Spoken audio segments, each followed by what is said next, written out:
Elliot Lancaster was at the pinnacle of his world. A ruthless CEO on the cusp of finalizing a $500 million deal, he believed his wealth and power could solve any problem. But a final, crucial clause in the contract, written in ancient Mandarin, proved him wrong. His team of high-priced translators was baffled, and the deal hung in the balance. Just as panic began to set in, a quiet presence entered the room, Renee, the building's janitor. Ignoring the incredulous looks from Elliot's team, she calmly offered to help. Elliot, his pride bruised but his options exhausted, allowed her to look at the document.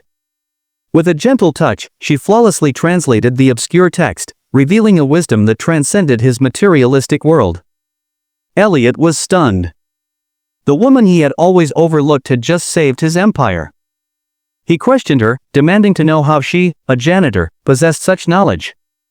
Renee's answer was simple yet profound. She had spent years with monks, who taught her that true value lies not in recognition, but in understanding and the humility of quiet service. Before we dive in, drop a comment telling us where you're watching from, and hit that subscribe button because I'm sure you don't want to miss another amazing story. Renee's unexpected act of kindness left a lasting impression on Elliot.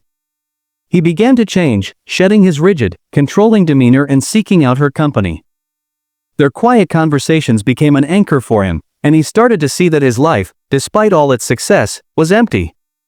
Just as a tentative connection began to form, disaster struck. Elliot's most trusted advisor, Ben, called to tell him a critical leak was threatening the entire Chinese deal.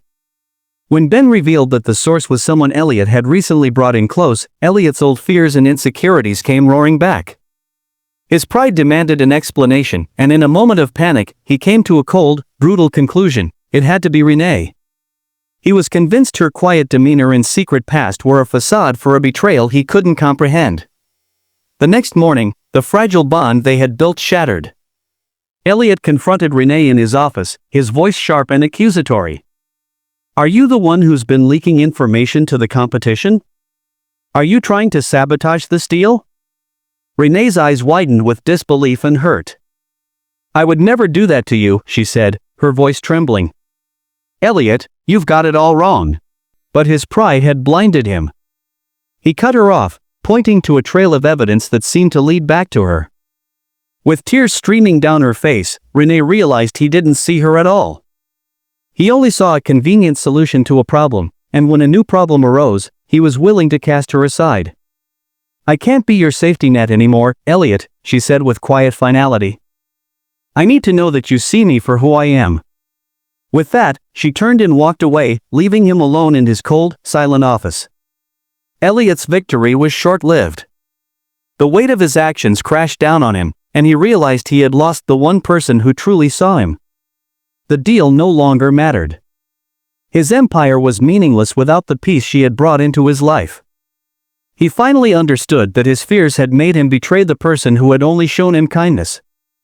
Acting on a desperate impulse, he left the office and drove to her apartment. His heart pounded with every mile, the city streets a blur as he focused on one thing: finding her and making things right.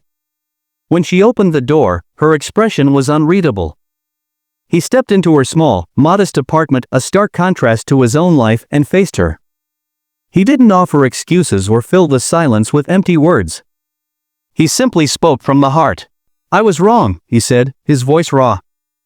"I was scared and I pushed you away when I should have trusted you. I couldn't see you for who you really are until now." He told her she was a person who had changed him in ways he couldn't describe. Renee, standing still with her arms crossed, listened intently. When he finished, she didn't immediately forgive him. But after a long moment, she slowly unfolded her arms and placed a hand on his shoulder. It was a small gesture, but it conveyed everything: the struggle, the pain, and the possibility of healing. For the first time, Elliot felt hope. Over the following weeks, Elliot's transformation was remarkable.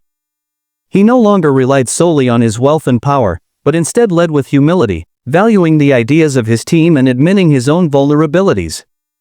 Renee, too, found a new sense of self-worth. Her contributions were now recognized, and she became a more active part of the team, offering guidance that money couldn't buy. Their bond grew stronger, built on a foundation of mutual respect and shared growth. The Chinese deal was a resounding success, But the financial triumph felt secondary. Elliot had found true success, a legacy of authenticity and integrity. Standing beside Renee as the deal concluded, he looked at her with quiet admiration. He recalled how he had once dismissed her as just a janitor, and now saw the real deal wasn't the one that had saved his company, but the one he had made with himself, the choice to be better. Later that evening, as the city lights twinkled in the windows, Elliot and Renee stood side by side in the silent office. "I'm proud of us," Elliot said, his voice soft. Renee nodded, a genuine smile on her lips. "We've come a long way." And they had. They were no longer defined by their past mistakes, but by the quiet understanding they had found in each other.